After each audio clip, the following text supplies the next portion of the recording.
Alhamdulillah. Alhamdulillah Rabbil Alamin. Wassalatu wassalamu ala Rasulil Amin wa ala alihi wa sahbihi ajma'in. കൂടുതൽ ആമുഖങ്ങളില്ലാതെ class ആരംഭിക്കാം. ഒരു bus സ്റ്റോപ്പിൽ നമ്മൾ Wandoor bus സ്റ്റോപ്പിൽ നിലമ്പൂർ ഭാഗത്തേക്ക് ബസ് കയറി പോകാൻ വേണ്ടി മമ്പാട് കോളേജിൽ പഠിക്കുന്ന 4 കുട്ടികൾ ഇങ്ങനെ നിൽക്കുന്നത് നമ്മൾ മനസ്സിലാക്കാം.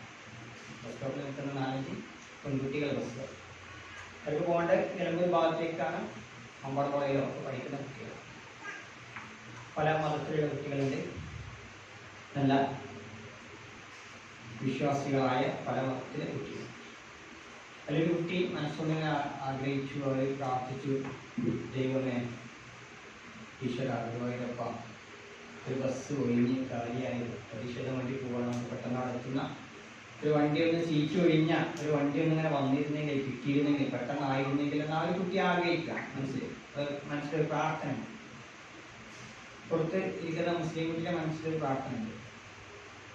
പരീക്ഷയ്ക്ക് എത്തണം, ടൈമിൽ എത്തണം, നേരം വേസ്റ്റ് ആകാതെ ഇതായി പോകാത്ത രൂപത്തിൽ ബുദ്ധിമുട്ടാതെ കഷ്ടപ്പെടാതെ അവിടെ എത്താൻ നല്ലൊരു ബസ് ഒഴിഞ്ഞ വണ്ടി വന്നിരുന്നെങ്കിൽ കിട്ടിയിരുന്നെങ്കിൽ അവളും ആഗ്രഹിക്കുന്നു, പ്രാർത്ഥിച്ചുകൊണ്ടിരിക്കുകയാണ്. അങ്ങനെ വളരെ വ്യത്യസ്തങ്ങളായ കുട്ടികളെ മനസ്സിലാക്കി ഇങ്ങനെ അവരുടെ പ്രാർത്ഥനയും കൊണ്ട് അവിടെ നിൽക്കുന്നു. ആ ഒരു ബസ് ഇങ്ങനെ വരുന്നു, ഒഴിഞ്ഞ ഒരു ഇംഗ്ലീഷ് സ്റ്റോപ്പ് ബസ് ഇങ്ങനെ വരികയാണ്.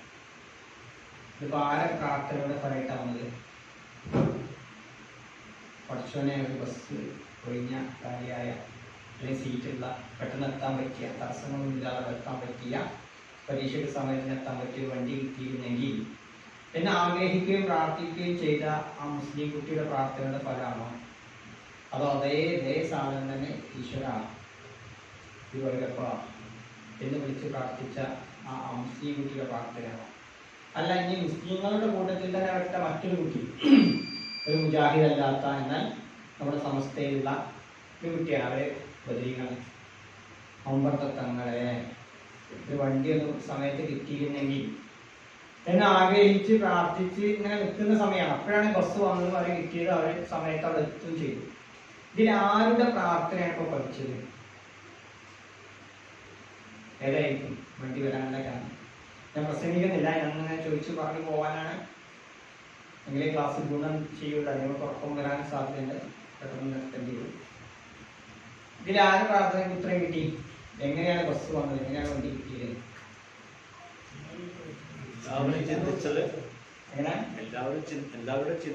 എല്ലാവരുടെയും ചിന്ത ആ ചിന്തക്കനുസരിച്ച് വന്നു അവരായിരിക്കണം. അതെ, ഓരോരുത്തരും അങ്ങനെ വിചാരിക്കും. ഞാൻ പ്രാർത്ഥിച്ചതുകൊണ്ടാണ്, എല്ലാവർക്കും ഗുണം എന്റെ പ്രാർത്ഥനയാണ് എന്ന് ഓരോരുത്തരും വിചാരിച്ചിട്ടുണ്ടാവും. ഇവർ ഷെയർ ചെയ്യുന്നൊന്നുമില്ല, മനസ്സിലുള്ള പ്രാർത്ഥന ആണെന്നുണ്ടോ. ഇനി ഒരു മുസ്ലിമായ നമ്മൾ എന്ത് വിശ്വസിക്കണം? നമ്മൾ വിശ്വസിക്കേണ്ട എന്താണ്? ആ മുസ്ലിം കുട്ടി കറ കളഞ്ഞ റബ്ബിനോട് പ്രാർത്ഥിച്ചപ്പോൾ അതിന്റെ ഫലമാണ് എന്ന് വിശ്വസിക്കാൻ പറ്റും. ഒമ്പത്തെ തങ്ങളെ പറഞ്ഞതുകൊണ്ടാണ്, വിളിച്ചതുകൊണ്ടാണ് ബസ് വന്നത് നമ്മൾ പറഞ്ഞാൽ എന്തായി? ഞാൻ നിങ്ങൾ മുസ്ലിങ്ങളായി, കാഫിറുകളായി, കുഫറിലായി. ഇനി പറഞ്ഞു വന്നത്, നമ്മൾ നിലനിൽക്കുന്നത് ഒരു വിശ്വാസത്തില്.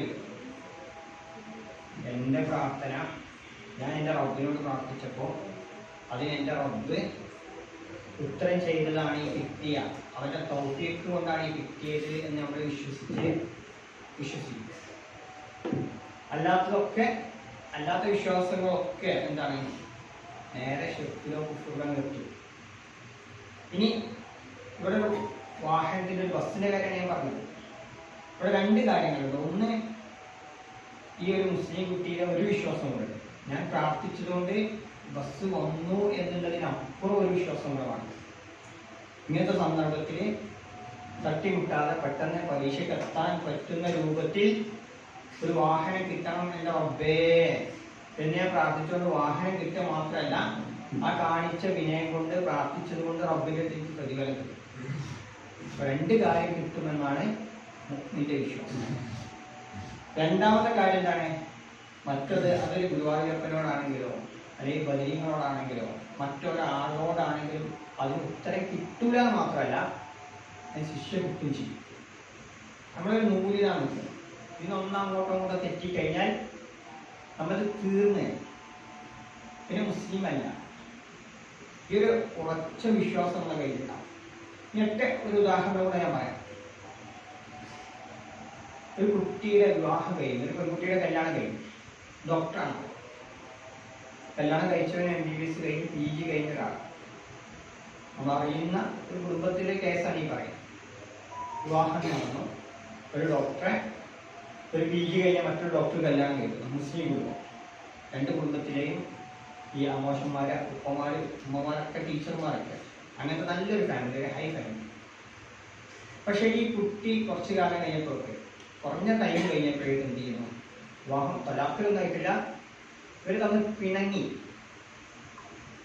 പോവല്ല, പിണങ്ങി.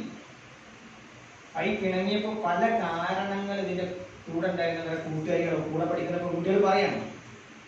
അതിൽ കാര്യമായിട്ട് മുസ്ലിം കുട്ടികളുണ്ട്, MBBS-നൊപ്പം പഠിച്ച ആ കുട്ടികളൊക്കെ പറയുന്നത്, നിങ്ങളതിനെന്തായാലും വിവാഹം വന്ന ഒരാൾ കല്യാണത്തിന് ആലോചിച്ച് വന്നാൽ പറ്റിയെന്നുണ്ടെങ്കിൽ അത് കാണാൻ ഭംഗിയുണ്ട്, സൗന്ദര്യമുണ്ട്, അല്ലെങ്കിൽ പണം ഉണ്ട്, ബാക്കിയുള്ള കാര്യങ്ങളൊക്കെ റെഡിയായി നിങ്ങളൊരു കല്യാണം നടക്കും. നിങ്ങളുടെ വിശ്വാസം അങ്ങനെയല്ല. ഞങ്ങളാണെന്ന് വെച്ചാൽ ഇതൊന്നും ഒത്താൻ മാത്രം പറയാം. അങ്ങനെ ജാതകം നോക്കും, പൊരുത്തം നോക്കും, എന്നിട്ടേ വിവാഹം നടത്തും. നിങ്ങൾക്ക് ഇങ്ങനെ ഒരു പരിപാടി ഇല്ലാത്തത് കൊണ്ടാണ് നിങ്ങളുടെ ഇടയിൽ എന്ത് ചെയ്തത് ഇതൊക്കെ ഇങ്ങനെ ഈ വിധത്തിലാവുന്നത് എന്നാണ് അവളുടെ ഒരു വാദം. ഓക്കെ, ഇനി നോക്കൂ, ഇവരുടെ കൂട്ടത്തിൽ തന്നെ പഠിച്ച ആ കുടുംബത്തിലൊക്കെ ഉള്ള പല ആളുകളും പറയുന്നുണ്ടോ വേറൊരു കാര്യമാണ്. ഇവർ പിണങ്ങാനുള്ള കാരണം പറഞ്ഞത് ഈ കുട്ടി എങ്ങനെ മുന്നോട്ട് പോവുക. കാരണം ആൾക്കാരൊക്കെ അവിടെ വന്നൊരു മുഴുവൻ ഇങ്ങനെ കണ്ട് അതിശയിച്ച് ഓരോരുത്തരിങ്ങനെ പറയുന്ന ഓരോ ഭാഗ്യം എന്താണ് ചെക്കൻ ഇപ്പൊന്നും അവിടെയുള്ള പരിപാടികളൊക്കെ ഇങ്ങനെ കണ്ടു കഴിഞ്ഞാൽ വരുന്ന ആളുകളുടെ നാവും കണ്ണും അതാണ് ഇത് പിണങ്ങി പിരിയാനുള്ള കാരണം എന്നാണ് മറ്റൊരു വിഭാഗത്തിന്റെ വാക്കുകൾ. ഇനി ഇതിനേക്കാൾ ഒരു പ്രശ്നമുണ്ട്. ഈ കുട്ടിയുടെ പെൺകുട്ടിയുടെ ഉമ്മയുടെ കുടുംബത്തിലുള്ള ആളുകളുടെ വിശ്വാസം എന്താ പറയുക? ഇതൊന്നുമല്ല. ഉമ്മയുടെ കുടുംബത്തിലുള്ള ആളുകളുടെ വിശ്വാസം, ഉമ്മയും ഉമ്മയുടെ അഞ്ചെത്തി ഏട്ടത്തിമാർ അവർ പറയുന്നത് ഇതിനുള്ള കാരണം എന്താണ്? ഇവരുടെ കുടുംബത്തിൽ അഥവാ ഈ കുട്ടിയുടെ ഉപ്പയുടെ ജ്യേഷ്ഠനും അനുജനും തമ്മിൽ, ഉപ്പയും ഏട്ടനും തമ്മിൽ എന്തുണ്ട്? സ്വത്തിന് ചെറിയൊരു തർക്കം വിഷയം. അവിടെ വലിയ മറ്റു സമയത്തിന്റെ സാമ്പത്തികമായ സ്വത്ത് ഓഹരി ചെയ്യുന്നതിന്റെ ചെറിയൊരു പ്രശ്നം നിലനിൽക്കുന്നുണ്ടായിരുന്നു. അതുകൊണ്ട് ആ മൂത്തമ്മ, അതായത് കുട്ടിയുടെ മൂത്തമ്മ ജ്യേഷ്ഠന്റെ ഭാര്യ എന്ന് പറഞ്ഞിട്ടുണ്ട്, എത്ര പേരും പോകുന്നത് കാണാനോ, വലിയൊരു പളവളപ്പൊക്കെ എത്ര ഉണ്ടാവുന്നത് കാണാലോ, കാണിച്ചു തരാ എന്നുള്ളൊരു ഭീഷണി ആരുടെ ഭാഗത്തുനിന്ന് ഉണ്ടായിട്ടുണ്ട്?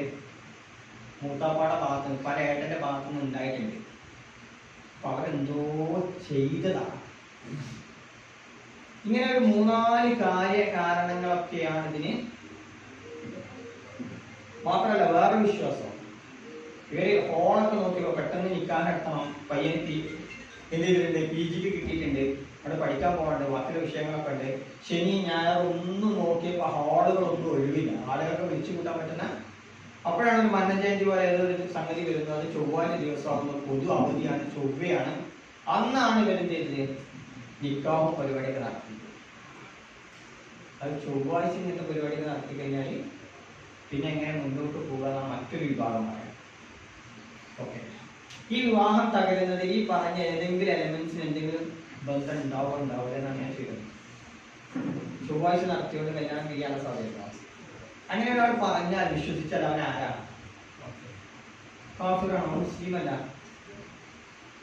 അവിടെ വന്ന ആരൊക്കെ ഇതൊക്കെ ഇങ്ങനെ കണ്ടിട്ട് അതിശയിച്ചിട്ട് എന്താ പുതിയാപ്പണം, എന്താ പുതിയ എന്തൊക്കെയാണ് എന്നൊരാൾ കണ്ട് അവന്റെ നാവോട് പറയുകയോ അതിശയിക്കുകയോ ചെയ്താൽ ആ വിവാഹം പിന്നെ മുന്നോട്ട് പോകാൻ തകർന്ന് തരിപ്പണമാവും എന്ന് വിശ്വസിച്ചാൽ അവനാരാ?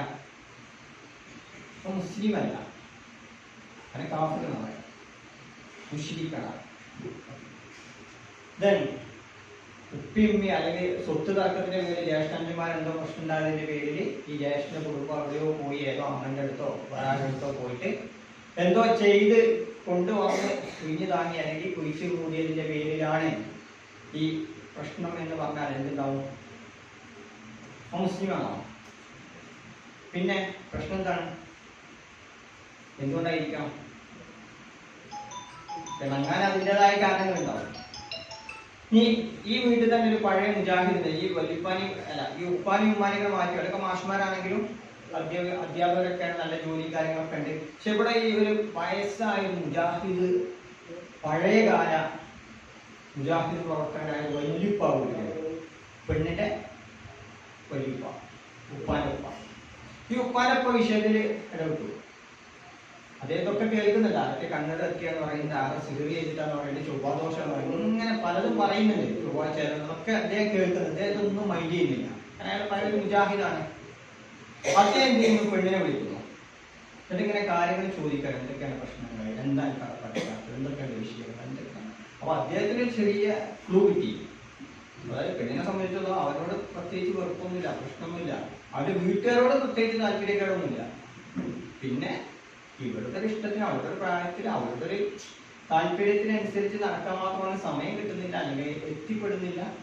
അതുകൊണ്ട് ഇങ്ങനെ അവനും ഈ വീട്ടിലിങ്ങനെ വന്ന് ഇവരുടെ കൂടെ ഇവരുടെ വീട്ടിൽ ഇങ്ങനെ ഒത്തുകിട്ടുകയാണെങ്കിൽ തിരക്കടില്ല എന്നുള്ള മനസ്സിന്റെ ഉള്ളിലെ ചെറിയൊരു പെൺകുട്ടികളൊക്കെ ഉണ്ടാവുന്ന പക്വമാവാത്ത മനസ്സിലുണ്ടായ ചെറിയൊരു കൊതിയാണ്, അല്ലെങ്കിൽ ഒരു ദുരാഗ്രഹമാണ് ഇതിന് കാരണം എന്ന് വലിയ മനസ്സിലായി. വലിയ ഇത് ഇവിടെ തീർക്കണം. ഒന്നുകിൽ മര്യാദയ്ക്ക് പോയി കെട്ടിച്ചു കഴിഞ്ഞാൽ അവരുടെ കൂടെ കൂടി ഇണകളായി ഒരുമിച്ച് മുന്നോട്ട് പോകാം, അല്ലെങ്കിൽ നിർത്തിക്കളാം. ആൾക്കാരെങ്ങനെ അങ്ങോട്ടും ഇങ്ങോട്ടും പറഞ്ഞ് നാളെ മുതൽ ഇവിടെ നിന്നോ എന്ന് ഇയാൾ പറഞ്ഞപ്പോൾ മനസ്സിലായി സംഗതി മുന്നോട്ട് പോകില്ല. ഇപ്പൊ വേറെ മുന്നേറ്റനായതുകൊണ്ട് അദ്ദേഹം വർത്താനം പറഞ്ഞ പ്രശ്നം തീർന്നു, ഇവിടെ ഒന്നിച്ച് പോയി ജീവിച്ചു. ഇതാണ് അവസ്ഥ. അല്ലാതെ അവിടെ കണ്ണേറിലെത്തി, അല്ലെങ്കിൽ അവിടെ എന്ത് ചെയ്തു, അവിടെ ഒരു മാറണം, കൂടോത്ര ആരെങ്കിലും ചെയ്തു, അതുകൊണ്ട് ഇങ്ങനെ പിണങ്ങി തിരിഞ്ഞു എന്നൊക്കെ പറഞ്ഞാൽ അതിൽ പിന്നെ മുസ്ലിം അല്ല. ഇതിലാർക്കും സംശയം ഉണ്ടോ? അവൻ മുജാഹിദ് അല്ല, അവൻ മുസ്ലിം അല്ല. ഇതാണ് ഖുർആൻ ഹദീസും നമ്മളെ പഠിപ്പിക്കും. ഇനി ഒറ്റ ഉദാഹരണം പറയാം. കുട്ടിയില്ലാത്തതിന്റെ പേരിൽ കുറെ കാലം സുന്നിയായ ഒരു ഹാജിയായി അദ്ദേഹത്തിന്റെ വിശ്വാസപ്രകാരം അജ്മീറോ പരിപാടിയിൽ അദ്ദേഹത്തിന് പോകാൻ പറ്റുന്നൊക്കെ പോവുകയാണ്. അദ്ദേഹത്തിന്റെ വീട്ടിൽ വേലയ്ക്ക് ഉണ്ടായിരുന്ന പെണ്ണ് പറഞ്ഞു, ഞങ്ങൾ ചെയ്യാറുള്ളത് ഗുരുവായൂർ പോകലാണ്, തുലാഭാരം നടത്തലാണ്, അങ്ങനെ കുട്ടി ഉണ്ടാവാറൊക്കെ ഉണ്ട്. ഇതിലോട്ട് പോയി മടങ്ങിയില്ല, ഞങ്ങളെ കേന്ദ്രങ്ങളൊക്കെ എത്തിയല്ലോ, ഇതൊന്ന് പരീക്ഷിച്ചൂടെ ചോദിച്ചു. ആയിക്കോട്ടെ, മുട്ട അങ്ങനെയാണ് തീർച്ചയായിട്ടും. എന്നെങ്കിൽ കുട്ടി ഉണ്ടാവുകയാണെങ്കിൽ, ഗർഭിണിയായ കുട്ടി ഉണ്ടാവുകയാണെങ്കിൽ വയസ്സുകാരല്ലേ, കിടക്കട്ടെ, ഗുരുവായൂർ പോയിട്ട് എന്ത് ചെയ്യാം, നേന്ത്രപ്പഴം പഞ്ചസാര തുലാഭാരം നടത്താൻ അദ്ദേഹം നേർച്ച നിർന്നു. അബൂബക്കറാകിയ കോഴിക്കോട് ഭാഗത്തുണ്ടാക്കി. അദ്ദേഹത്തിന്റെ ഭാര്യ ഗർഭിണിയായി കുട്ടിയുണ്ടായി. അപ്പോ ഈ ഗുരുവായൂരില് തുലാഭാരം നടത്തിയത് കൊണ്ടാണോ കുട്ടിയുണ്ടായത്?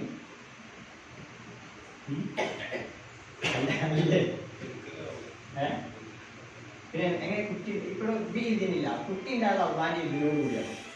ഇല്ല, ഇതിനില്ല, അള്ളാന്റെ ഇതിനോടുകൂടി കുട്ടി ഉണ്ടായി. അപ്പൊ ഇതിന് നമ്മളെങ്ങനെ, എന്തുകൊണ്ടാണെങ്കിൽ ഈ ഇതുവരെ ഉണ്ടാവാതെ ഒരുപാട് പേർക്കോ മറ്റൊരു പേർക്കോ മൊത്തപ്പോക്കോ ഒന്നും ഇല്ലാണ്ട് ഈ ഗുരുവായൂർ പോയപ്പോ കുട്ടി ഉണ്ടാകാൻ കാരണം എന്താ?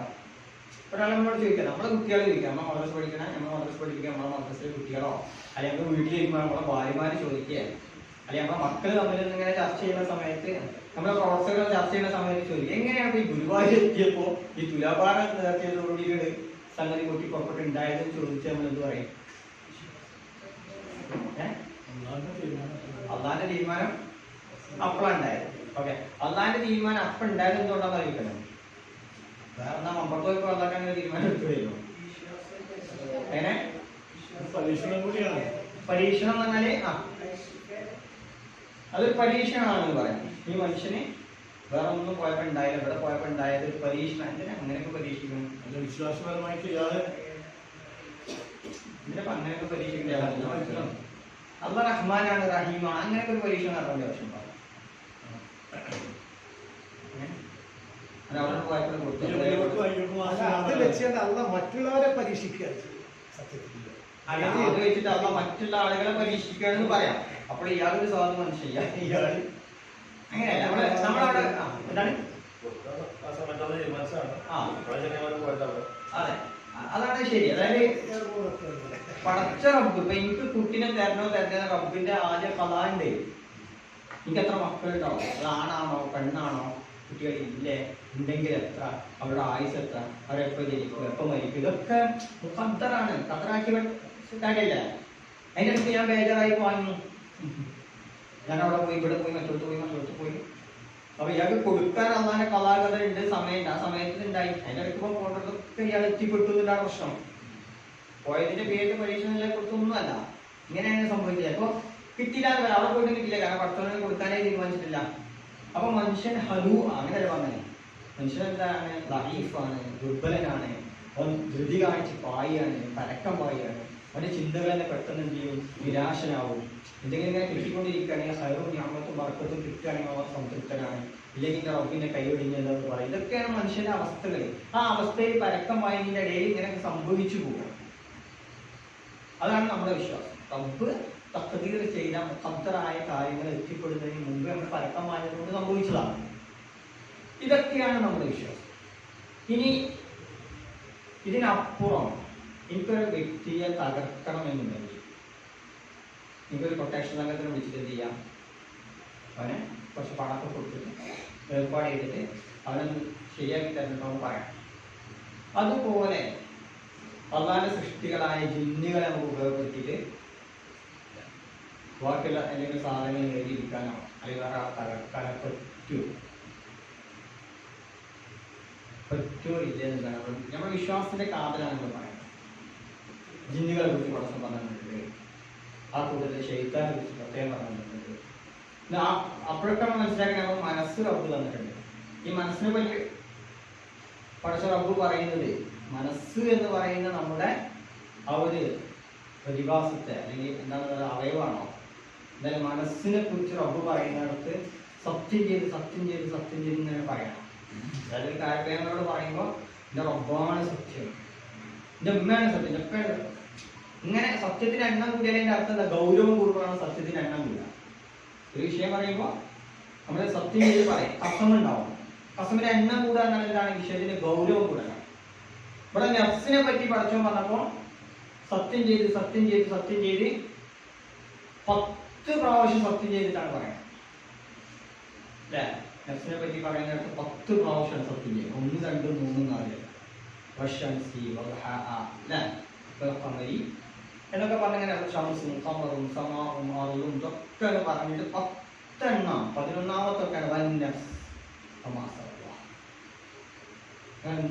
ഈ പ്രപഞ്ചത്തെക്കാൾ, സൂര്യനേക്കാൾ, ഓർക്കിഡിനേക്കാൾ ഒക്കെ വലിയൊരു പ്രതിഭാസമാണിത് മനസ്സ്. എന്നിട്ട് പറയുന്നത് ഖദ് അഫ്ലഹ മൻ സക്കാഹ, ആ മനസ്സിനെ തസ്കിയത്ത് കൊടുത്തോ വഖദ് ഖാബ മൻ ദസ്സാഹ, ആ മനസ്സ് മലിനമായോ ദുഷിച്ചോ കഴിഞ്ഞു തീർന്നു. അപ്പൊ നമുക്ക് ശൈത്താനെക്കാളും വാക്കുള്ള ഇബ്ലീസിനേക്കാളും ഒക്കെ നമ്മൾ പേടിക്കേണ്ടത് എന്താണ്? നമ്മുടെ ഉള്ളിലുള്ള ഈ സോഫ്റ്റ്വെയർ സിസ്റ്റമാണ് നഫ്സ് എന്ന് പറയുന്നത്. നഫ്സിനെയാണ് പറയുന്നത്. അത് ദുഷിച്ചു പോയാൽ, അതിലെ ദുഷിച്ച ചിന്ത വന്നു കഴിഞ്ഞാൽ നമ്മൾ അത് ഇങ്ങനെ പോവും, കാലി പോവും. അവിടെ പിന്നെ വേറൊരു ശൈത്താന്റെ ആവശ്യമില്ല. ഒരു വസ്വാസം കൊണ്ട് ശൈത്താനം വന്നില്ലെങ്കിൽ നമ്മളെ മനസ്സിൽ എന്ത് ചെയ്യും? അങ്ങനത്തെ അവിടെ അബൂബക്കറിനാണ് നബിയോട് പറയുന്നുണ്ട്, എനിക്ക് സ്വർഗത്ത് പോകാൻ അങ്ങ് മറ്റൊരാൾക്കും പഠിപ്പിച്ചു കൊടുക്കാത്തൊരു പ്രാർത്ഥന. സ്വാർത്ഥത ഉണ്ടാവല്ലോ, ഞാൻ അടുത്ത സുഹൃത്തല്ല, എനിക്കൊരു പ്രാർത്ഥന പറഞ്ഞിരുന്നാണ്. റസൂൽ പറഞ്ഞതാണ്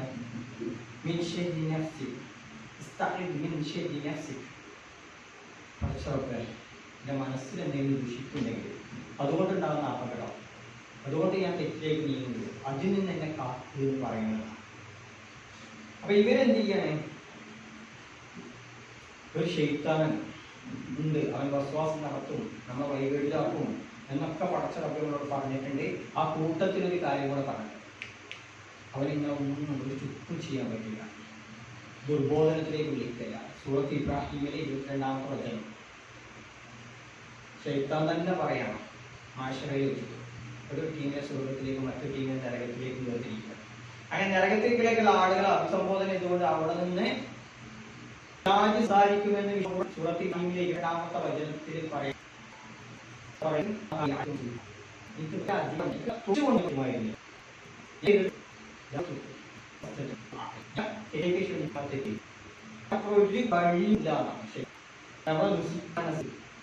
മലിന മനസ്സ് അത് തെറ്റിലേക്ക് ഇങ്ങനെ പോകും.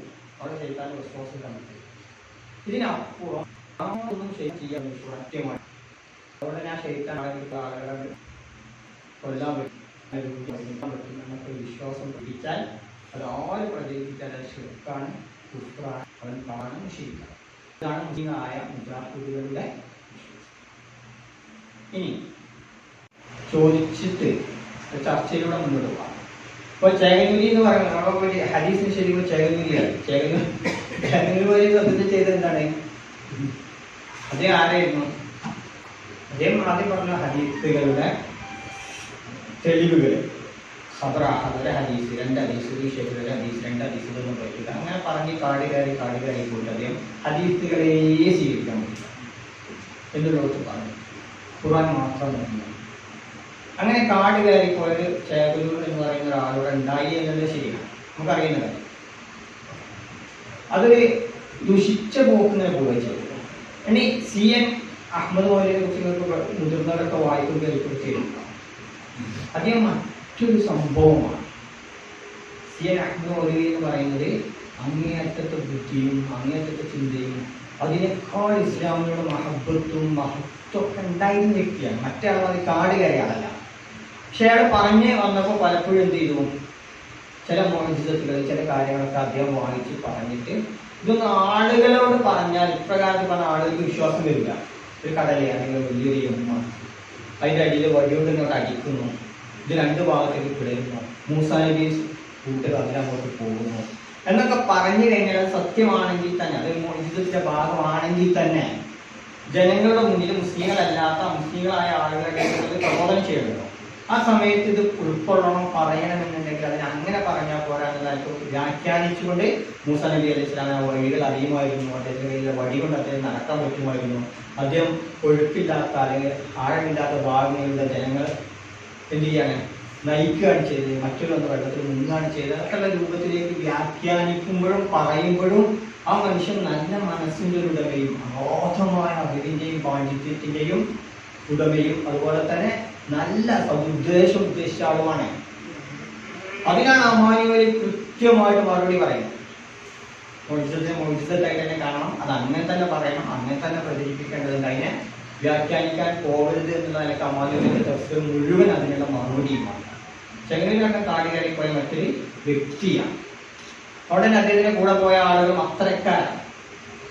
ഇദ്ദേഹം പറഞ്ഞാൽ ചിന്തിക്കും ആലോചിക്കും പറയും ചെയ്ത ഒരു കാലഘട്ടത്തില് ആലോചിക്കുന്ന ചിന്തിക്കുന്ന അക്കാദമിഷ്യന്മാർ ഇടയിൽ അങ്ങേയറ്റത്തെ വിപ്ലവം ഉണ്ടാക്കിയ ചിന്തകളാണ് CN അഹമ്മദ് മൗലവി. നമ്മളെ സംബന്ധിച്ചത് നമ്മൾ പഠിച്ചു വന്ന മദ്രസ പാഠപുസ്തകം നമ്മൾ പഠിച്ചത് നമ്മൾക്ക് സാധാരണ വിദ്യാലയം നമ്മളിവരൊക്കെ അവസ്ഥകളും കാര്യങ്ങളും തീർത്ത് വളർന്നു വന്ന ആൾ നമ്മളെ സംബന്ധിച്ചത് ഇത്രയേ ഉള്ളൂ. ഒരു സാധനം തകർന്നു വീണ് ഒറ്റ ഉദാഹരണം കൂടെ ഞാൻ പറയാം. ഒറ്റ ഉദാഹരണം ഇവിടെ എൻ്റെ മകളെ നമ്മൾ നാട്ടുകാരായതുകൊണ്ട് ആ നിലയിൽ സംസാരിക്കാൻ ഇന്നലെ പ്രസവിച്ചു, വലിയ മൂത്ത മോള് പ്രസവിച്ച് ഞാൻ വലിയ ആൺകുട്ടി ഹോസ്പിറ്റലിലൊക്കെ അങ്ങനെ നിൽക്കുകയാണ്. എൻ്റെ പമ്മമാരുടെ താത്താരെ കൂടെ വണ്ടി കുടുംബത്തിലൊക്കെ ഉള്ളവരെ അങ്ങനെ കാണാമെന്ന് അവിടെ നിൽക്കുകയാണ്. ഈ സമയത്ത് ഞാനിത് ആദ്യം അയച്ചതുകൊണ്ട് പ്രസവത്തിൻ്റെ ഡേറ്റ് 28 ആയതുകൊണ്ട് മുമ്പ് ഇവിടെ സാധമാശം വന്നപ്പോൾ ഞാൻ അയച്ചതുകൊണ്ട് ഞാൻ ഇങ്ങോട്ട് വന്നതാണ്. ബാക്കിയുള്ള കുടുംബക്കാരൊക്കെ അവിടെ ഉണ്ടോ ഹോസ്പിറ്റലിൽ ഇപ്പോൾ ഈ സമയത്ത് ഞാൻ ഇങ്ങോട്ട് പോകും. ഒറ്റ കാര്യം ഞാൻ പറഞ്ഞു വരുന്നത്, ഇവർ പഠിക്കുന്നത് AP ഉസ്താദിന്റെ നോളേജ് സിറ്റിയിലാണ്. ഒരു 1.5 വർഷം മുമ്പ് അല്ലെങ്കിൽ 2 വർഷത്തിനിടയിൽ ഒരു വ്യാഴാഴ്ച ഒഴിവ് വന്നു, വെള്ളിയാഴ്ച ഒരു ലീവ് എടുത്തു, പിന്നെ 2ാം ശനി ഞായറാണ്. അപ്പോൾ 4 ദിവസം തുടർച്ചയായിട്ട് അവിടെ പഠിക്കുന്ന വിദ്യാർത്ഥികൾക്ക് ഒഴിവിട്ടു. വ്യാഴാഴ്ച പൊതു അവധിയായതുകൊണ്ട് വെള്ളിയാഴ്ച ലീവ് എടുത്താൽ സെക്കൻഡ് സാറ്റർഡേയും പിന്നെ ഞായറും അഥവാ 4 ദിവസം ഒഴിവെടുക്കുകയാണ് ഈ കുട്ടികളൊക്കെ പഠിക്കുന്ന കുട്ടികളൊക്കെ വീടുകളിലേക്ക് പോയി. തിങ്കളാഴ്ച രാവിലെ എല്ലാവരും കൂടെ ഹോസ്റ്റലിലെത്തി.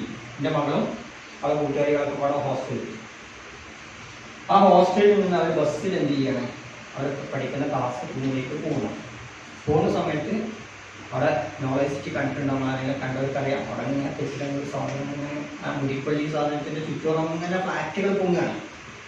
അപ്പം ഇവർ ഈ പോകുന്ന വഴിയിലൊരു കെട്ടിടം ഇങ്ങനെ ഒരു വ്യാഴാഴ്ച മുമ്പ് അവിടെ ഒന്നും ഇല്ലാത്ത രൂപത്തിലാണ് ഇവർക്ക് തോന്നിക്കുന്നത്.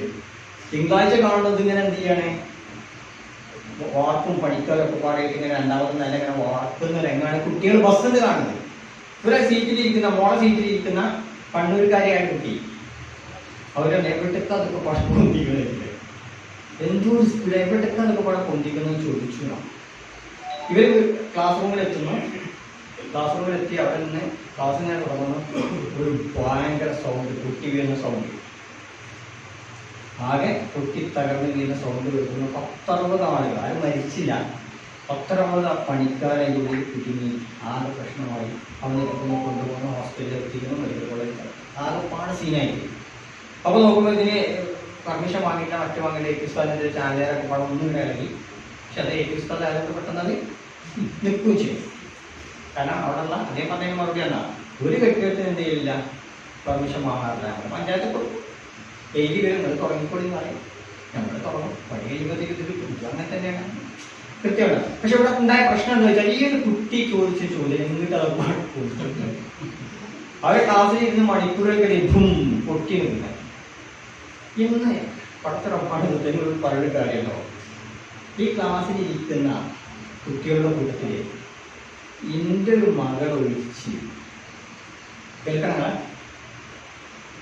എൻ്റെ ഒരു കുട്ടി ഒഴിച്ച് ബാക്കിയൊക്കെ ഈ കുട്ടിയെ പേടിയാണ്. അതെന്നാവും പറയുന്നത്.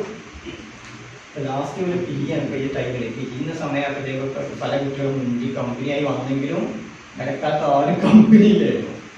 കണ്ണൂരിക്കാരിയായത് നല്ലൊരു പാവം, എൻ്റെ വീട്ടിൽ പല വർഷം വന്നിട്ടുണ്ട്, ഇവിടെ കാണുന്ന കുട്ടിയാണ്. അവളെ നാവ് എന്നിട്ട് ഈ പെണ്ണ് എൻ്റെ മകൾ വന്നിട്ട് എങ്ങനെ ഉപ്പ അതൊന്ന് പറഞ്ഞ് മനസ്സിലായി, എങ്ങനെ നമ്മളിതൊന്ന് ആളുകൾക്ക് പറഞ്ഞു കൊടുക്കുക. അവള് പറഞ്ഞിട്ടല്ലാതെ ബാക്കിയുള്ള കുട്ടികളെ എങ്ങനെ പറയില്ല, അങ്ങനെ പറഞ്ഞാൽ വീഴാൻ സാധ്യത ഉണ്ടാവും. വീഴൂലല്ലോ എന്നെങ്ങനെ പറഞ്ഞ് മനസ്സിലാക്കി കൊടുക്കാന്നുള്ളതാണ് എൻ്റെ പെണ്ണിനോട് വന്നിട്ട്. നിങ്ങളല്ല സംവാദം കാര്യങ്ങളൊക്കെ നടത്തിയിട്ട് നടക്കുന്ന ആള്, കണ്ണൂർ തട്ടൂല അറിയുന്ന ആള്, എങ്ങനെ ഇത് പറഞ്ഞ് മനസ്സിലാക്കി കൊടുക്കാം. അപ്പോൾ എങ്ങനെ പറഞ്ഞ് മനസ്സിലാക്കി കൊടുക്കുക, എന്താ പറയാ,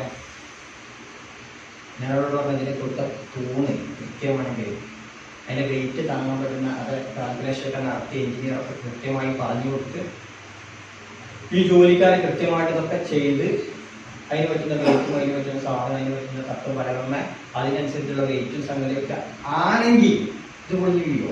അതിൻ്റെ കാൽക്കുലേഷൻ അനുസരിച്ച് വീഴാൻ പാടില്ല.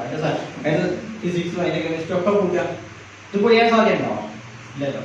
അപ്പൊ എവിടെയോ ഒരു തെറ്റിണ്ടെങ്കിലല്ല, അല്ലാതെ പിന്നെ 10 കണ്ണുകാരെ തട്ടുന്ന ആൾക്കാരുണ്ട് വിചാരിക്കും. 100 ആൾക്കാരവിടെ കൊണ്ട് നിർത്തിയിട്ട് പഠിച്ചോനെ എവിടെയൊക്കെ പോണ സ്പീഡ് ഉണ്ടല്ലോ, അത് ഇതപ്പം കുണ്ടും എന്നൊക്കെ പറഞ്ഞാൽ ചാടുവോ? ഇല്ല. ചാടണമെങ്കിൽ എന്ത് വേണം? കാരണം എന്തോന്ന് പൊളിയാനുള്ളൊരു പണി, എന്തോ ഒരു പൊളിയാനുള്ളൊരു സാഹചര്യം അവിടെ ഉണ്ടാവണം. അത് തകർന്ന് തരിപ്പണമായി പൊളിഞ്ഞു വീഴാനുള്ള എന്തോ ഒരു സാഹചര്യം ഉണ്ടാവണം. അതിനുള്ള എന്തെങ്കിലും ഒരു കാരണം ഉണ്ടാവണം, അല്ലെങ്കിൽ പൊളിഞ്ഞു വീഴുക.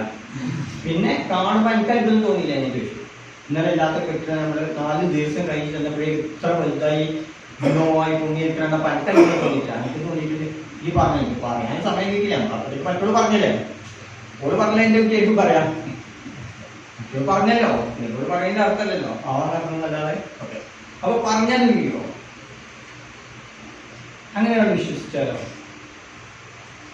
ഓക്കെ, ഇനി സംവാദങ്ങൾ എന്ന് പറഞ്ഞു കഴിഞ്ഞാൽ എന്നെ സംബന്ധിച്ചിടത്തോളം ആരെന്ത് നമ്മൾ ഉറച്ചു വിശ്വസിക്കുന്ന, ഞാൻ പറയുന്ന കാര്യം സത്യമാണ് എന്ന് എനിക്ക് ഉറപ്പുള്ള കാര്യത്തിൽ എന്ത് സംവാദങ്ങൾക്ക് ആരും വിളിച്ചാലും അത് ഏറ്റെടുക്കുക, വെല്ലുവിളിച്ചാൽ ഏറ്റെടുക്കുക എന്നുള്ളതാണ്. അല്ലെങ്കിൽ നിങ്ങൾക്ക് വെല്ലുവിളിക്കാനും തയ്യാറാവാന്നുള്ളതാണ് നമുക്കൊരു അതിൻ്റെ ഒരു ചോര എങ്ങനെയാണെന്നാണ് ഞാൻ മനസ്സിലാക്കിയത്. അത് വെല്ലുവിളിച്ചാലോ അത് ഏറ്റെടുക്കുക. ഇപ്പോൾ അല്ല പല ഉദാഹരണങ്ങൾ പറയുകയാണെങ്കിൽ നമ്മളിപ്പോൾ JNU ജവഹർലാൽ യൂണിവേഴ്സിറ്റിയിൽ ഞങ്ങൾ ഹ്യൂമൻ സ്റ്റഡീസിൽ പരിപാടി പോകുന്നു. അവിടെ കുറേ ക്ലാസ്സുകൾ, അവിടെ തിയറി പരിപാടികളൊക്കെ വെച്ച് കിട്ടുന്നു. പെണ്ണുങ്ങൾ, സ്ത്രീകൾ, അവരുടെ ഇക്വിറ്റി, ക്യാരിറ്റി കുറേ ചർച്ചകൾ. അപ്പോൾ നടന്നു കഴിഞ്ഞപ്പോൾ ഒരു മാസം 22 ദിവസത്തെ കോഴ്സാണ്. അതിൽ കിട്ടിയ 10-30 ക്ലാസ്സുകളും ഒരു ദിവസം 2 മണിക്കൂർ വീതമെങ്കിലും കിട്ടിയ ക്ലാസ്സുകളൊക്കെ ഈ തിയറി സാധനങ്ങളാണ്. ഇപ്പോൾ ലാസ്റ്റ് നമുക്ക് സമയം കിട്ടുന്ന സമയത്ത് നമ്മൾ പറയുന്നത് എന്താണ്, ഈ പറഞ്ഞ ക്ലാസ്സുകൾ കാര്യങ്ങളൊക്കെ റെഡിയാണ്, കൃത്യമാണ്, ബോധ്യപ്പെട്ടു, ഈ പറയുന്ന തിയറി ഒക്കെ ശരിയാണ്.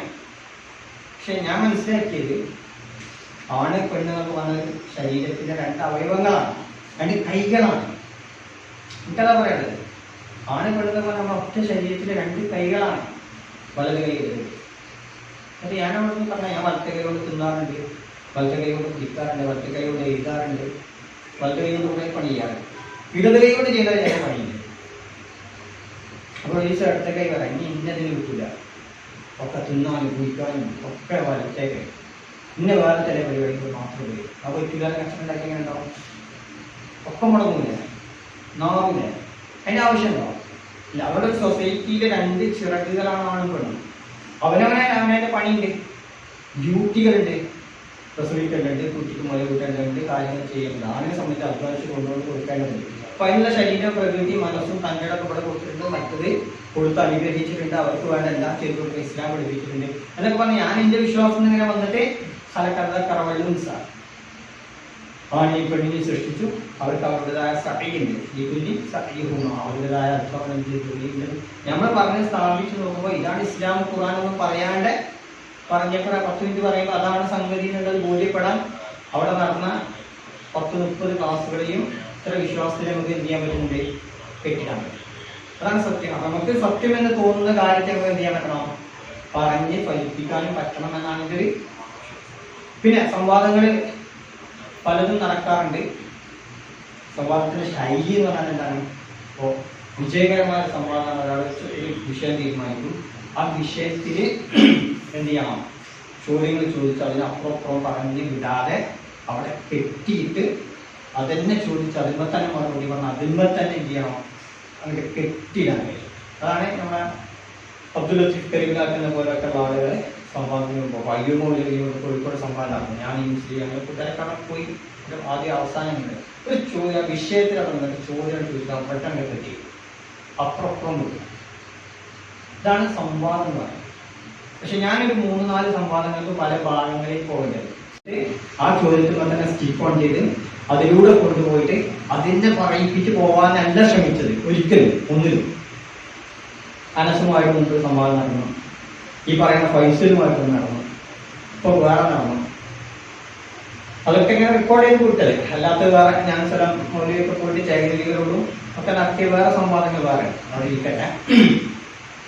ഈ പറഞ്ഞ സംവാദങ്ങളൊക്കെ നമ്മൾ സ്വീകരിച്ച ശൈലി എന്ന് പറയുന്നത് മാക്സിമം നമ്മളെ എതിർപക്ഷക്കാർ എന്ത് പറയുന്നു, ജനങ്ങളിടയിൽ അവരെന്തൊക്കെ പറയുന്നു എന്നതിനെ പഠിച്ച് അവരെ കൊണ്ട് അവരുടെ നാവുകളുടെ പുറത്തിരിക്കുക.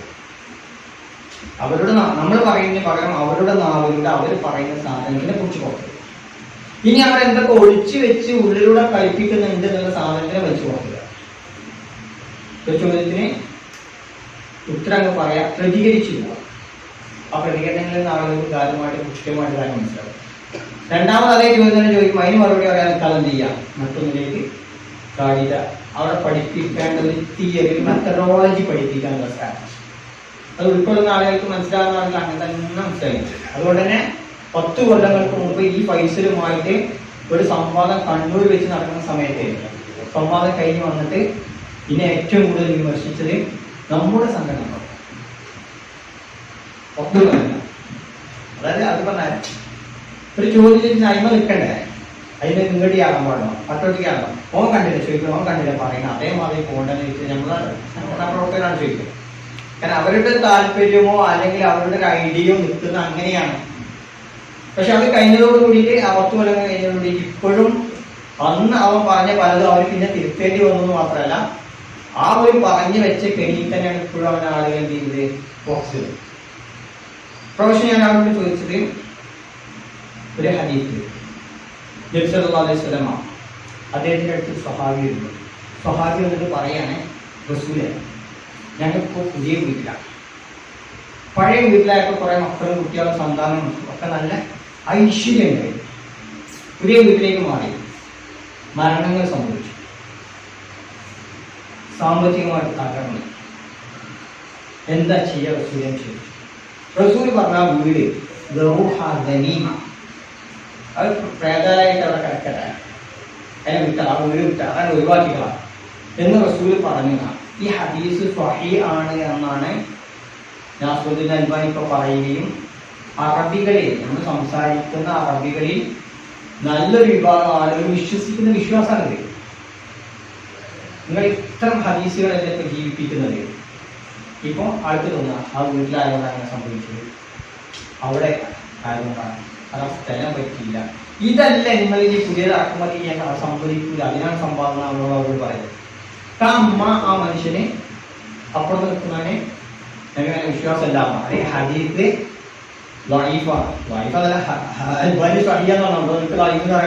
ഞങ്ങൾ വിശ്വസിക്കുന്നുണ്ടെന്നോ ഇല്ലാന്നോ അവർക്ക് എന്ത് ചെയ്യാൻ പറ്റുന്നില്ല, മിണ്ടാൻ പറ്റുന്നില്ല. രണ്ട്, ഒരു ശൈലിയാണ് പറയുന്നത്, മനസ്സിലാൻ വേണ്ടിയിട്ടുള്ള ശൈലിയാണ്. അപ്പൊ വേണ്ടാത്ത കാര്യങ്ങൾ എന്ത് ചെയ്യാം, നെഞ്ചകത്ത് കുത്തുമെന്ന് തോന്നുന്ന സാധനങ്ങളെ കുറിച്ച് മിണ്ടാണ്ട് പോവുക. അങ്ങനത്തെ ഒരു 20-ലധികം ആയിട്ട് ഹദീസ് സംബന്ധമായ വിഷയങ്ങളാണ് ഒറ്റ സംവാദത്തിൽ മിണ്ടാണ്ട് പോകുന്നത്. ഞാൻ നോക്കിയത് വെച്ചാൽ 20-ലധികം സംഭവം. ഉദാഹരണത്തിന് ബുഖാരിയുടെ ഹദീസ് മുഴുവൻ സ്വീകരിക്കണം. അതിലുള്ള സനദ് ഹദീസ് എന്നൊക്കെ പറഞ്ഞു. നമുക്ക് സനദ് എന്ന് പറയും. ബുഖാരി മുസ്ലിമിന് ചട്ടക്കുള്ളിലുള്ളതാണ്. ഒരു കാലത്ത് സംവാദം നടന്നപ്പോൾ അനസും ഞങ്ങളും കൂടെ സംവാദം നടക്കുമ്പോൾ അനസ് മുസ്ലിം പറഞ്ഞ ബുഖാരിയുടെയും മുസ്ലിമിന്റെയും ചട്ടക്കുള്ളിലെല്ലാം സ്വീകരിക്കണം. അവിടെ നിന്ന് മാറിയിട്ട് സനദ് ഹദീസിലേക്ക് എത്തിക്കും. ഓക്കെ, ഞാൻ സനദ് ഹദീസാണ് പറയുന്നത്. നബി സല്ലല്ലാഹു അലൈഹി വസല്ലമയുടെ മുടി ശേഷം, പ്രവാചകന്റെ വഫാത്തിന് ശേഷം ആളുകൾ വരും. എന്നിട്ട് കണ്ണീർ തട്ടി സിഗരറ്റ് വലിക്കുകയൊക്കെ ചെയ്തെന്ന് വിശ്വസിക്കുന്ന ആളുകൾ വരും. എന്നിട്ട് എന്ത് ചെയ്യും, മുസ്ലിമിന്റെ അടുത്തൊരു മുടിയിലായിരുന്നു. അപ്പോൾ പാത്രം കൊണ്ട് വരും, വെള്ളം ഉണ്ടാവും. ആ വെള്ളത്തിൽ ഈ മുടിയൊന്ന് മുക്കി കൊടുക്കും. എന്നിട്ട് അവരത് കൊണ്ടുപോയി ചികിത്സിക്കും എന്ന് പറയുന്ന ബുഖാരിയുടെ ഹദീസ് നിങ്ങൾ സ്വീകരിക്കുന്നുണ്ട്. എങ്ങനെ ഇന്ന് കണ്ണീർ തട്ടും സിഗരറ്റ് വലിക്കുന്നതെന്ന് പറയുന്നത് ഈ ചികിത്സ പറ്റില്ല. അങ്ങനെ കേട്ടതായിട്ടേ അവൻ നടിക്കുന്നില്ല. അങ്ങനെ കേട്ടതായിട്ടേ അവൻ നടിക്കുന്നില്ല. കാരണം എന്താ, എച്ചിലെ കഴിഞ്ഞു. അപ്പൊ എന്റെ ആവശ്യം ഞാൻ രണ്ടാമത് വന്നിട്ട് പൈസല്ലേ എന്നോട് അങ്ങനെ ചോദ്യം ചോദിച്ചില്ലേ, അതിന്റെ ഉത്തരം എന്താ പറയട്ടെ ഞാൻ ചോദിക്കൂല. കാരണം എനിക്ക് വേറെ ഒന്ന് ഉത്തരമുണ്ട്. എന്റെ മുന്നിൽ വേറെ വിഷയമാണ് ഉത്തരം. പിന്നെ ഇത് പറയലല്ല ആവശ്യം, ഇത് പറഞ്ഞില്ലാന്ന് എനിക്ക് പറയലല്ല ആവശ്യം. ഇത് ജനങ്ങൾ കേൾക്കലാണ്. ബുഖാരിയിൽ ഇങ്ങനെ ഹദീസ് ഉണ്ട്. അത് ആര് ജീവിപ്പിക്കുന്നു? ഉസ്താദ് ജീവിപ്പിക്കുന്നു. ഒരു വ്യാജമായ മുടി സംഘടിപ്പിച്ചിട്ട് അതിന്റെ പേരിൽ ബിസിനസ് അവിടെ നടക്കുന്നു. അങ്ങനെ ഓരോരുത്തർക്ക് പറ്റുന്നതാണ് ഓരോരുത്തർ എന്ത് ചെയ്യുന്നത്, സംഘടിപ്പിച്ചു കൊണ്ടുപോകുന്നത്. പിന്നീട് നോക്കൂ, ആനോടി ജിന്ന് ശൈത്താൻ ഈ വിഷയങ്ങളൊക്കെ പറയുന്നിടത്ത് അദ്ദേഹം എഴുതിയത് കിതാബുകൾ വേറെ, തഫ്സീർ തന്നെ. അത്രയും തഫ്സീറുകൾ വായിച്ച അറബിക്കുള്ളത്, അത്ര തഫ്സീറുകൾ വായിച്ച് അനലൈസ് ചെയ്തിട്ട് അതിൽ നിന്ന് സംഗ്രഹിച്ചിട്ട് ഒരു പഠനം നടത്തിയ തഫ്സീറാണ് അമലിന്റെ തഫ്സീർ. നമ്മളങ്ങനെ വായിക്കും തോറും നമ്മളിങ്ങനെ കടലിലേക്ക് ഇറങ്ങാൻ മതി. എത്ര PhD നോക്കാറുണ്ട്. PhD ചെയ്തിരുന്ന ആളുകളെ അവർ എത്ര ബുക്ക് റെഫർ ചെയ്തു, എത്ര കോട്ടിങ്സ് ഉണ്ട്, എത്ര ആളുകൾ ഉദ്ദേശിച്ചതൊക്കെ നോക്കുക. ഇതൊക്കെ വെച്ച് നോക്കുന്ന സമയത്ത് ഏറ്റവും വലിയ പഠനമായിട്ട് കാണാനുള്ളത് ഏതാണ്? അമലിന്റെ തഫ്സീർ. അതിൽ ജിന്നുകള്, അവരുമായി ബന്ധപ്പെട്ട വിഷയങ്ങൾ, അതിനെ നിഷേധിച്ച ആളുകൾ, ജിന്ന് എന്ന് പറഞ്ഞാൽ തന്നെ അതൊരു കാടന്മാരെ പറ്റി പറഞ്ഞതാണ്. അറബി ഇങ്ങനെ പറഞ്ഞതും അനുകൂലിച്ച് പറഞ്ഞതും നിഷേധിച്ച് പറഞ്ഞതും ഇല്ലാണ്ട് പറഞ്ഞതും വ്യാഖ്യാനം ഇതൊക്കെ ഒന്നിച്ച് കൊടുത്തിട്ട് ഓരോ സൂറത്തിന്റെ ഭാഗത്ത് വരുന്നതിന് വിശദീകരണം കൊടുത്തതിന് പുറമെ സൂറത്ത് ഹിജ്റിന് ഇതിനെല്ലാം കൂടെ സംഗ്രഹിച്ചിട്ട് കൊടുത്തത് വ്യാഖ്യാനം കൊടുത്തിട്ട് വായിക്കേണ്ട സാധനം.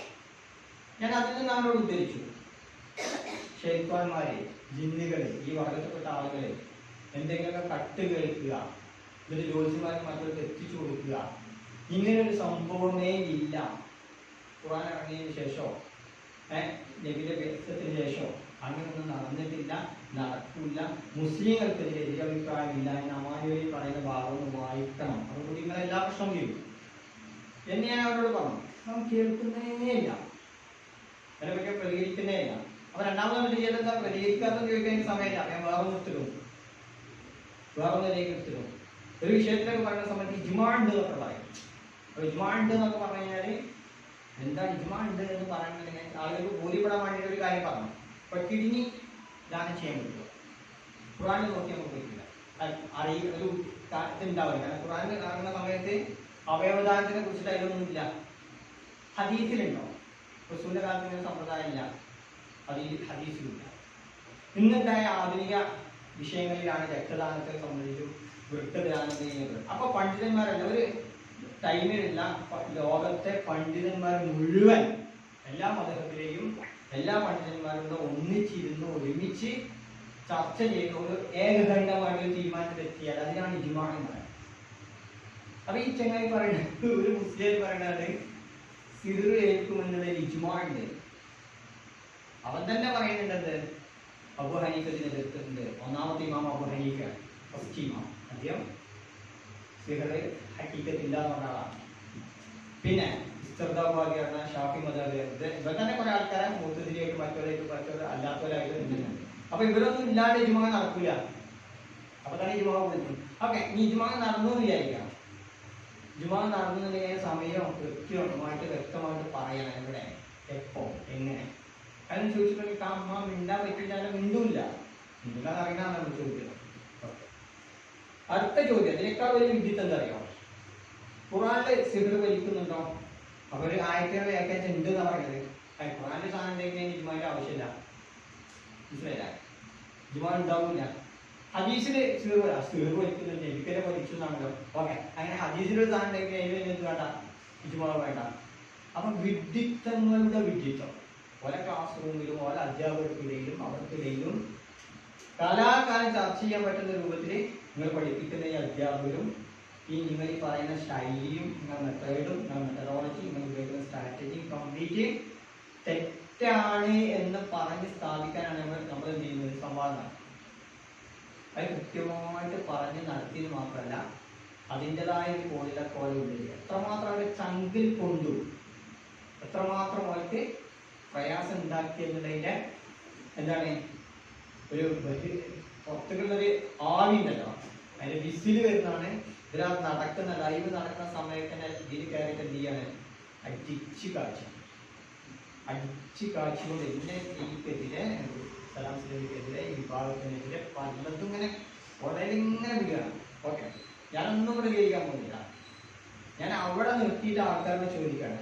എൻ്റെ അടുത്തുള്ളത് ഇതിനൊക്കെ സംവാദത്തിനൊക്കെ പോകുമ്പോഴെന്നാണ് നമുക്ക് അങ്ങേയറ്റത്തെ വിശ്വാസം മാത്രമേ, ഞാൻ നേരത്തെ പറഞ്ഞ പോലെ ബസ് വന്നു പോയി, ഇന്ന ബസ് വന്നാൽ ഞാൻ എൻ്റെ ഡോക്ടറോട് ചോദിച്ചിട്ടാണ് പറയാം. ഗുരുവായൂരപ്പനോട് ചോദിച്ച വളരെ അല്ല ഇത്രയും അത് വിശ്വാസം ഉണ്ടല്ലോ. ആ വിശ്വാസം മാത്രമാണ് നമ്മൾ മുതൽക്കുന്നത്. അതുപോലെ തന്നെ ഫൈസൽ മുസ്ലിയാർ ഞങ്ങൾ സംവാദത്തിൻ്റെ ഏറ്റവും വലിയ പ്രശ്നം അവർ പറഞ്ഞ എന്താണ്? അവരെ മുന്നിൽ പുസ്തകങ്ങളുടെ കൂമ്പാരാണ്. ഒരു 2 കുപ്പി വെള്ളം കൊണ്ടാണ് വന്നിട്ടുണ്ടെന്നല്ല.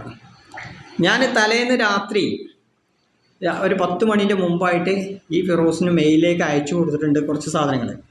അതിലൊരു ഫയല് അക്വാലുൽ ഉലമ എന്നാണ്, ഉലമാക്കളുടെ വാക്കുകൾ, പണ്ഡിതന്മാർ പറയുന്ന ഇബാറത്തുകൾ.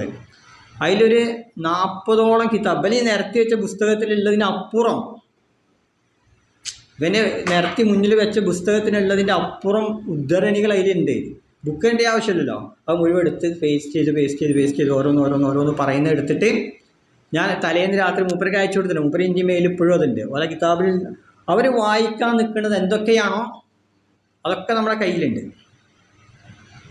PDF ആയിട്ട് കയ്യിലുണ്ട്, മൂപ്പര മെയിലും ഉണ്ട്. എന്നിട്ടാണ് നമ്മളിതിനെ ഒരുങ്ങി പോകുന്നത്. അപ്പോൾ അവർ പറയുന്നത് എന്താണോ നമ്മൾ മനസ്സിലാക്കിയേക്കാം, അവരെന്തൊക്കെ പറയും എന്നുള്ളത്. ഇവരെ സംബന്ധിച്ചിടത്തോളം ഇവരെ എന്താണ് സംവാദത്തിലൂടെ എന്തു ചെയ്യാം എന്നുള്ളതാണ് ഇവരുടെ ഒരു ചിന്ത. അതുകൊണ്ട് തന്നെ ഒരു പോയിന്റിലേക്ക് നിർത്തി അയിമ തൂങ്ങി കിടക്കാതെ എന്ത് ചെയ്തു, അപ്പുറത്ത് കെട്ടിട്ട് ഒരു 10-20 വിഷയങ്ങളിലൂടെ ഇങ്ങനെ കൊണ്ടുപോയി. മമാനി മൗലവി എന്ത് ചെയ്യുന്നു? വഫാത്തായിട്ട് 5 കൊല്ലം കഴിഞ്ഞിട്ട് അമാനി മൗലവിൻ്റെ പേരിൽ പുസ്തകം ഇറക്കുക. ഇത് നമ്മൾ ഇവനോട് ചോദിക്കുന്നത്. അമാനുവലി വഫാത്തായി 5 കൊല്ലം കഴിഞ്ഞിട്ട് വേറൊരു ബുക്ക് അമാനുവലിൻ്റെ പേരിൽ എഴുതിയാലേ അത് അമാനുവലിൻ്റെ പുസ്തകം എന്ന് പറയാൻ പറ്റുമോ?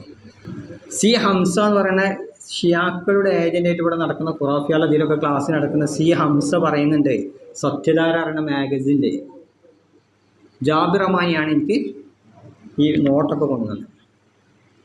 ആ ജാബിർ റഹ്മാനി കൊണ്ടുവന്ന നോട്ട്സിനെ ഞാനൊന്ന് തർത്തീബാക്കി എഡിറ്റ് ചെയ്തുകൊണ്ടാണ് അത് ഇറക്കിയതെന്നാണ്. ജാബിർ റഹ്മാനി ഇവിടെ ജീവിച്ചിരിക്കുന്നുണ്ട്, അങ്ങനെ ഒരു സംഭവമേ ചെയ്തിട്ടില്ല. അപ്പോൾ ജാബിർ റഹ്മാൻ ഈ അമാനുവൽ എഴുതാത്തൊരു പുസ്തകം അമാനുവലിൻ്റെ പേരിൽ എന്ന് പറഞ്ഞാൽ അത് അമാനുവലിൻ്റെ വാക്കുകളായിട്ട് പറയാൻ പാടുണ്ടോ എന്നാണ് ഞാൻ അവനോട് ചോദിക്കുന്നൊരു ചോദ്യം, സിമ്പിൾ ചോദ്യം. അപ്പോൾ അവൻ പറയണത് അതിൻ്റെ മുഖവുരെടുത്തിട്ട് വായിക്കുകയാണ്, അമാനുവലിയുടെ മക്കളാണ് ഞങ്ങളെ ഇത് ഏൽപ്പിച്ചത് എന്ന് അദ്ദേഹം വായിക്കുകയാണ്. അപ്പോൾ അമാനുവൽ വഫാത്തായിട്ടാണെന്ന് പറഞ്ഞ വരികളിലൂടെ സമ്മതിച്ചു, മക്കളെ ഞങ്ങളെ ഏൽപ്പിച്ചു, അതാണ് ഞങ്ങൾ ഇറക്കിയത് എന്നുള്ള എൻ്റെ ആവശ്യത്തിലുള്ളൂ. അത് അവൻ്റെ നാവിലൂടെ ജനങ്ങൾ കേൾക്കുക എന്നുള്ളൂ. പിന്നെ അവൻ്റെ ന്യായമാണ്. അടുത്തൊരു ചോദ്യമുണ്ട്, ഇനി അദ്ദേഹത്തിൻ്റെ അമാനുവലിൻ്റെ പേരിൽ നിന്ന് പുതിയതായിട്ട് എഴുതിണ്ടാക്കിയാൽ നിങ്ങൾക്ക് കേസ് കൊടുത്താൽ പോരെ, നിങ്ങളുകൊണ്ട് കേസ് കൊടുത്താൽ പോരെ. നമ്മളതിന് കേസ് കൊടുക്കാൻ നടക്കുന്ന ആൾക്കാരല്ലോ. നമുക്കത് അമാനുവലിൻ്റെ ആണോ അല്ലേ, ഒറ്റ വാക്ക്, അമാനുവലിൻ്റെ ആണോ അല്ലേ അല്ല. ആരെഴുതി? ഒരു ഷിയാക്കാരൻ സിയോണിസ്റ്റ് ഇവിടുന്ന് എഴുതി ഇറക്കിയതില്ല. ഇതേ വിഷയമാണ് ഇബ്നു ഖയ്യിമിൻ്റെ പേരിലാണ് കിതാബുള്ളത്. തഫ്സീറുൽ ഖയ്യിം എന്ന് പറയുന്ന തഫ്സീറുള്ളത് തന്നെ ആരുടെ പേരിലാണ്? ഇബ്നു ഖയ്യിം എന്ന് പറയുന്ന മഹാപണ്ഡിതൻ്റെ പേര്. അദ്ദേഹം കണ്ടത് എഴുതിയതല്ല, അദ്ദേഹത്തിൻ്റെ ഉദ്ധരണികളൊക്കെ പാടെ എടുത്ത് വെച്ചതാണെന്നാണ് പറയുന്നത്. ഇങ്ങനെ ആവശ്യത്തിന് കിതാബുകൾ ഉണ്ടാക്കി ഷംസുദ്ദീൻ ഭാരത്തും ഞങ്ങളും കൂടെ സംവാദത്തിൻ്റെ അടുക്കാറുണ്ട്. കണ്ണേറ് തട്ടും എന്നുള്ളതിന് ഒരു സഹാബിക്ക് മറ്റൊരു സഹാബിയുടെ കണ്ണേറ് തട്ടി എന്നുള്ളതിനും അവനെ ഹദീസും കൊണ്ട് ഉദ്ധരിച്ചു. ഹദീസിന് ഇട്ടു വന്നു വാട്സപ്പിൽ ടെസ്റ്റ് അൻ സഹൽ ബിൻ ഹുനൈഫി എന്നൊക്കെ പറഞ്ഞ ഹദീസ്. അത് കണ്ടപ്പോൾ ഞാനും സത്യത്തിൽ മൊത്തയിലെ ഹദീസ് നമ്മൾ കണ്ടിട്ടുണ്ട്, പക്ഷെ സനത് അങ്ങനെയല്ല, അൻ സഹലി എന്നല്ല, സഹലിൻ്റെ മകനോ പേരക്കുട്ടിയോ പറയുന്നതാണെന്ന് നമുക്കറിയാം. എങ്ങനെ ഇപ്പോൾ ഇങ്ങനെ വന്നെന്ന് ആലോചിച്ചിട്ട് ഇങ്ങനെ നോക്കുമ്പോൾ ഇത് പുതിയ ഹദീസാണ്, പുതിയ സനതാണ്. അപ്പോൾ നമ്മൾ അവരോട് പറഞ്ഞു ഇനി ഒരു 80കളിൽ 1980 75 മുമ്പുള്ള കിതാബിൽ നിന്ന് ഈ ഹദീസ് കൊണ്ടാണ് എന്ന്. അപ്പോൾ എന്താ പുതിയ പറ്റില്ല, സ്വീകരിക്കാൻ പറ്റില്ല, പുതിയ പുസ്തകത്തിൽ നിന്ന് വേണ്ടാണ്, ഓനിടാൻ കഴിയില്ല. അപ്പോൾ ഞാൻ യൂണിവേഴ്സിറ്റിയിൽ പോയിട്ട് തിരഞ്ഞ് അവിടെ 80കളിൽ ഇറങ്ങിയ 75 ആണെങ്കിൽ 80കളിൽ ഇറങ്ങിയ മുവത്തൻ്റെ കോപ്പി ഉണ്ട്, അതിന് ഫോട്ടോ എടുത്തിട്ട് കൊടുത്തു. അപ്പോൾ സെനത്ത് പോലും പുതിയതുണ്ടാക്കിയില്ല. എന്നിട്ട് അതാണ് നമ്മുടെ നാട്ടിലെ കുട്ടികളെ ഇബാറത്തായിട്ട് വായിച്ചടക്കുന്നത്. അപ്പോൾ ചെറിയ പണിയൊന്നുമല്ല.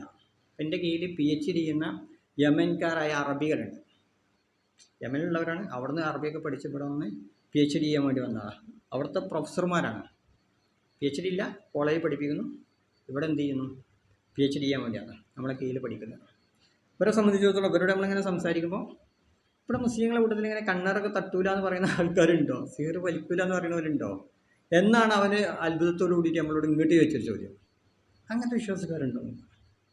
അപ്പോൾ നമ്മൾ കിതാബുകൾ എടുത്ത് പഴയതിലേക്ക് കൊണ്ടുപോയി ഓരോന്നിങ്ങനെ വായിച്ചു കൊടുത്ത് ഇപ്പോൾ തന്നെ ഇവൻ്റെ ഈ ഫൈസലിൻ്റെ മുന്നിൽ തന്നെ നമ്മൾ 2 or 3 പ്രാവശ്യം ആവർത്തിച്ച് പറഞ്ഞിട്ട് അവന് കാമ്മാമിണ്ടാത്തൊരു തഫ്സീർ തൊബരീന്ന് ജിബ്തു വ ത്വാഊത്ത് എന്ന് പറയുന്ന സൂറത്ത് നിസായിലെ 51-ാമത്തെ വചനം എന്താ മൂർത്തികളിലും അതുപോലെ തന്നെ ഗൂഢോത്ര ആഭിചാരങ്ങളിലൊക്കെ വിശ്വസിക്കുന്ന ആളുകൾ അള്ളാഹ് ശപിച്ചിരിക്കുന്നു എന്ന് പറയുന്ന ആയത്ത്. അതിൻ്റെ വിശദീകരണത്തിലാണ് ഖാല അബൂ ജഅഫർ എന്ന് പറഞ്ഞിട്ട് അക്കീദ പറയുന്നത്. അദ്ദേഹം പറയുന്ന വിഷയമുണ്ട്, എന്താണ് അൽ ഈമാനു ബിഹിമ, അതിൽ വിശ്വസിച്ചാൽ കുഫ്റുൻ, അത് കുഫ്റാണ്. വത്തസ്ദീഖ് ബിഹിമ, അത് സത്യപ്പെടുത്തിയാൽ ഷിർക്കാണ്. ഈ ഉദാഹരണം നമ്മൾ അവനെ വായിച്ചെടുക്കണ്ടേ. പിന്നെ 100 കിതാബ് കൊണ്ടുവന്നാലും 100 കിതാബ് കൊണ്ടുവന്നാലും ഒന്നാമത്തെ തഫ്സീർ, ഫസ്റ്റ് തഫ്സീറിലെ ആധികാരികമായിട്ട് വിഷയങ്ങൾ പറയാവുന്ന പണ്ഡിതന്മാരുടെ കൗലാണ് മുന്നിട്ട് കൊടുക്കുന്നത്. ഇതിൻ്റെ മുന്നിൽ വാക്കൊന്നും എന്തല്ല, ഒന്നുമല്ല. അത്ര അത് കൃത്യമായിട്ട് പറയണേ. ഇതിൽ വിശ്വസിച്ചാൽ ആഭിചാരം, ഗൂഢോത്രം, ഇത്തരം വിശ്വാസം എന്ന് പറയുന്നത് കുഫ്റാണ്. അൽ ഈമാനു ബിഹിമ കുഫ്റുൻ വത്തസ്ദീഖ് ബിഹിമ, അത് സത്യപ്പെടുത്തുന്നത് ഷിർക്കുൻ. അതുകൊണ്ട് തന്നെയാണ് ഞാൻ പറഞ്ഞു, എൻ്റെ വാദം ഇതാണ്, ഇത് ഷിർക്കാണ്, കുഫ്റാണ്. ആരാണോ അത് വിശ്വസിക്കുന്നത് അവൻ മുശ്രിക്കാണ്, കാഫിറാണ്. അതിൽ വേറെ സംശയമൊന്നും പറയാനില്ല. പക്ഷേ ഒരു സംഘടനയിൽ നിൽക്കുമ്പോൾ, സംഘടന എന്ന് പറയുന്ന ആളുകൾ ഒരു വ്യവസ്ഥയാണ്. അതിൽ പറയുന്ന സമയത്ത് ഇവിടെയുള്ള സുന്നികളൊക്കെ തന്നെ ഞങ്ങൾ മുശ്രിക്കാന്ന് പറയാൻ ഞാൻ അവസാനിപ്പിക്കുകയാണ്. എന്തെങ്കിലും വിഷയങ്ങൾ ചോദിക്കാനോ പറയാനുണ്ടെങ്കിൽ ഇന്നാൾ മുശ്രിക്കാന്ന് പറയുന്നത് നമ്മൾ പണിയല്ല. അവിടെ നമ്മളൊരു നിലപാട്, സംഘടനാ നിലപാട് എന്ന് പറഞ്ഞാൽ എന്തായിരിക്കും, കൃത്യമായിരിക്കും. നമ്മൾ ദാഇമാരാണ്, നഹ്നു ദുആത്ത്, നമ്മൾ ദഅവത്ത് ചെയ്യുന്ന, നമ്മൾ ഖുലാത്ത് കാലിമാരല്ല. ഇന്നാൾ അങ്ങനെയാണ്, ഇപ്പം എങ്ങനെയാണ്, ഇപ്പം കള്ളനാണെന്ന്, ഇതൊക്കെ കള്ളത്തരാണെന്ന് പറയാം. കള്ളാന്ന് മുഖത്ത് നോക്കി വിളിക്കേണ്ട എന്നുള്ളത് ഒരു മാന്യതയുടെ നിലപാടാണ്. ഇതൊരു മാന്യതയുടെ, ഒരു വ്യവസ്ഥയുടെ നിലപാട്, അതാണ് ശരി. പക്ഷേ മുഖത്ത് നോക്കി ചേകനൂരി ഹദീസിന് ശരി എന്ന് വിളിക്കുന്നവനെ തോളിൽ കൈയിട്ട് നമ്മളിങ്ങനെ ചേർത്ത് പിടിച്ചിട്ട് മുശ്രിക്കേ എന്നല്ലാതെ എനിക്ക് വിളിക്കാൻ ഉണ്ടാവില്ല എന്ന് ഞാൻ ആദ്യം വാട്സപ്പിൽ ഇതിൻ്റെ വ്യവസ്ഥ എഴുതുമ്പോഴേ പറഞ്ഞ. ചേകനൂരി, നിരീശ്വരവാദി, മുൽഹിദ് ഇങ്ങനെയുള്ള വാക്കുകൾ പറയുമ്പോൾ തിരിച്ച് ഇന്നതായി കിട്ടിട്ടോന്ന് നമുക്ക് പിന്നെ ഇതേ പറയാൻ പറ്റുള്ളൂ. ഇത് ഷിർക്കാണ്, ഇത് കുഫ്റാണ്, മുശ്രിക്ക് കാഫിർ എന്നല്ല നമുക്ക് പറയാനില്ല എന്ന് നമ്മൾ അങ്ങോട്ട് പറയുന്നതാണ്. ഓക്കെ, ഇനി നിർത്തുകയാണ്, അവസാനിപ്പിക്കുകയാണ് ഇൻഷാ അല്ലാഹ്.